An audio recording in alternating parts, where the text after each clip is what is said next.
Assalamualaikum warahmatullahi wabarakatuh.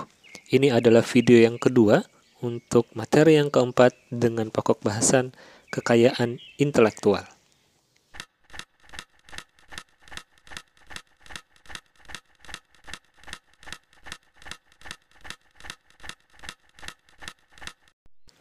Ketidakmampuan pesaing untuk meniru sumber daya strategis ini adalah kunci untuk memanfaatkan sumber daya tersebut untuk mencapai keunggulan kompetitif jangka panjang. Perusahaan lain ini bisa jadi dia lebih pintar dan dia sebagai peniru yang bagus. Nah, mereka seringkali secara efektif melakukan peniruan strategi atau peniruan-peniruan terhadap perusahaan kita.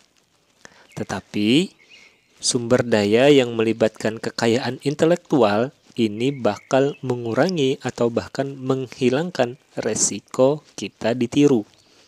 Akibatnya, mengembangkan kekayaan intelektual menjadi sangat penting bagi organisasi. Apa sih kekayaan intelektual itu? Kekayaan intelektual adalah hak hukum yang dihasilkan dari aktivitas intelektual di bidang industri, ilmiah, sastra, dan seni. Ini menurut Canadian Intellectual Property Office 2014. Ada 4 jenis utama dari kekayaan intelektual. Yang pertama adalah paten, yang kedua adalah merek dagang, yang ketiga adalah hak cipta, dan yang keempat adalah rahasia dagang. Oke, kita masuki satu-satu pembahasannya. Yang pertama adalah paten. Paten adalah keputusan hukum yang melindungi peniruan langsung untuk jangka waktu terbatas. Paten ini diberikan hanya untuk perwujudan fisik dari suatu gagasan atau untuk proses yang menghasilkan sesuatu yang berwujud atau dapat dijual.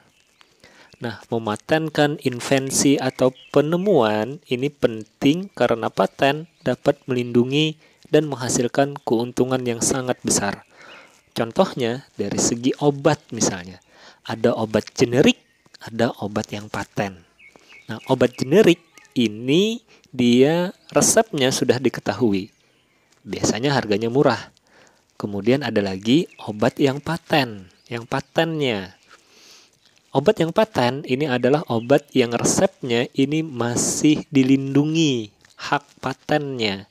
Sehingga tidak semua obat ini bisa memproduksi obat yang sejenis dengan obat yang paten tersebut dalam beberapa jangka waktu ke depan. Ketika masa patennya habis, maka perusahaan-perusahaan lain ini bisa mengikuti memproduksi obat dengan resep yang sejenis. Jadinya dia bakal menjadi obat generik yang lebih murah.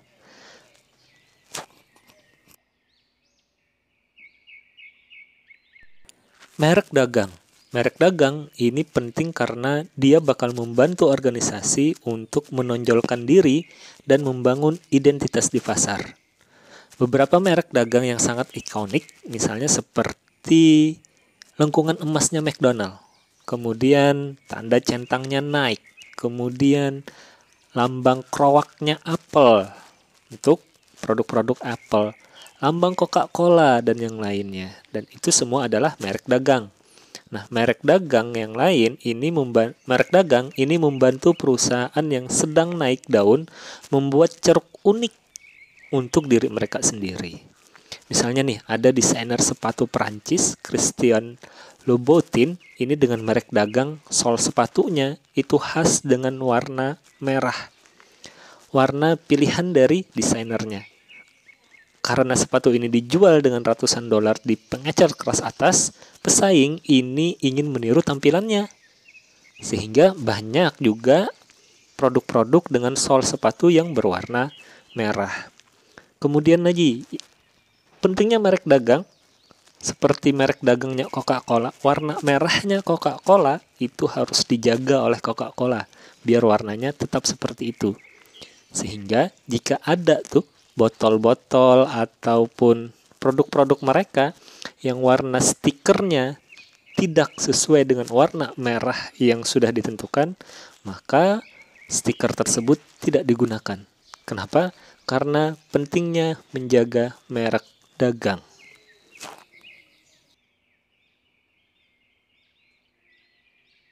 Selanjutnya ada yang namanya hak cipta. Ini memberikan hak eksekutif kepada pencipta karya seni asli, seperti misalnya buku, film, lagu, atau skenario. Nah, terkadang hak cipta ini dijual dan dilisensikan.